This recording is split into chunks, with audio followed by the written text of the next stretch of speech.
Behind one of internet's most successful campaigns ever lies Iman Gadzhi's 4-phase event strategy launch. And whether you believe he's a scammer or not, in this video we're breaking down his strategy with his latest event, Sovereignty. Like his previous events that he deleted, phase number 1, Presale. Everything must link back to YouTube.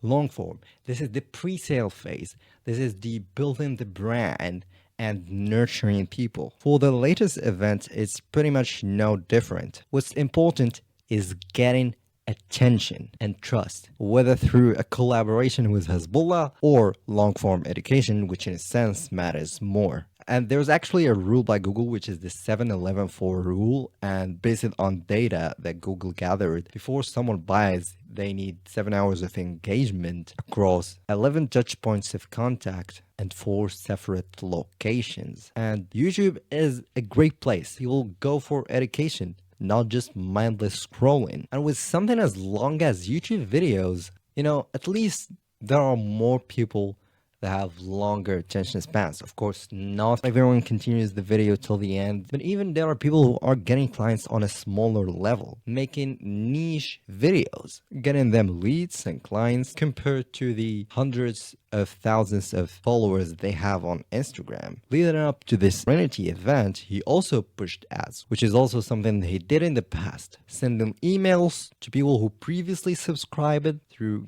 previous events or other things, and even individual trailers for episodes. Now this is another level. Besides hyping you up, getting you excited, the action he wants you to take is simple: to reserve your spot. Put in those email details and phone number. Now the second phase is reprogramming. This is when he pushes the videos of his event. Not all of them. There is a dedicated one to the third phase. Iman is not dumb to sell you in the first video. This is an event, a spectacle. First, he introduces problems. Like for this specific type of event, he's targeting people or men between 18 and 25. It's like as if it is waking you up to reality. Exaggeration could be there also. For example, the previous event he launched was on January 2024, where he basically talked about social media addiction, dissecting your problems. If you keep going down this road, you will spend over a third of your entire life staring at a screen. Is this what you want to become an expert at? Do you really want to be that guy? The guy who sends the best memes? Is that what you want to be known for? We both know the answer to that. How apps keep you glued, dopamine, and all that stuff. Basically, this is the art of describing the problem of your audience better than they can describe it themselves. Look, I get it. It's fancy. We can't do the same as him. And to be honest, have your unique style. Why copy Iman? This is me breaking down the strategy. If you want some help with YouTube, I have a community, first link in the description, where you can get free thumbnail templates, personalized help, and hang out with other people trying to do the same stuff. It's free. It probably just makes sense for you to join. So make sure to click the first link in the description. But what we can learn and improve without the fancy stuff, the writing. The writing in those episodes are on another level, trust me. Whether this new one, which hasn't launched yet as I'm recording right now, or his previous ones. Okay guys, this is very interesting. This event is very similar to the third event. He pretty much how the video he told his story, and it's the same script. It's just like the same words. And into something completely different. Content creation. You see, on the 16th of July 2016, I signed my first content creation at an astonishing £95 per week. £95. We got packed with people coming from work. It was one of those days where you can smell the sweat mixed with that terrible smell of wet dog that people had from just walking in the rain. And I'd looked at the faces of every person coming in and out of the tube, and I were packed with people coming from work. It was one of those days where you could smell the sweat mixed with that terrible smell of wet dog that people get from walking in the rain. And I would look at the faces of every person coming in and out of that tube, and I just remember seeing the frustration on their faces. How you could clearly notice that none of them wanted to be there, but they simply had no other choice to do so. And I remember how he's trying to sell you himself as a mentor without selling you anything. He's trying to sell you the vision, the dream, even maybe I could say sell you the goal that you should have, 10K per month. And he also foreshadows the next episodes. Now, this is during roughly 2 to 3 episodes. For this event, he has 4 episodes. 2 previous ones, there were 3 episodes. And in an interesting way, he frames your failure and kind of like blames other things, like maybe your phone. You know, these phones are designed to keep you glued to them, or the school system, like exposing the education system. And this is the reason you fail to succeed.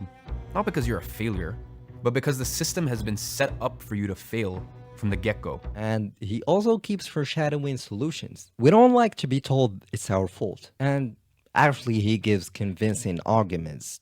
It's not just, hey, your phone is stealing your time. Like, those are well written. Basically explaining why you are where you are currently. Overall, the first 3 sovereignty episodes, I think, will be this way. The reprogramming, getting you ready, you know, introducing it in a spectacle way, tell you stories, whether from himself or like some ancient stories, selling you the strategy, the dream, the vision, the power of cinematography and writing in these episodes of events are top notch. But remember, it's solving problems and playing with words in a very convincing way. Now, the third phase is Insale. This would definitely be the 4th episode of Sovereignty, which is a VSL, video sales letter. And from this, you know that it's a video designed to sell you his programs. He has an education platform, Educate. And it's here where he introduces fear of missing out and even testimonials,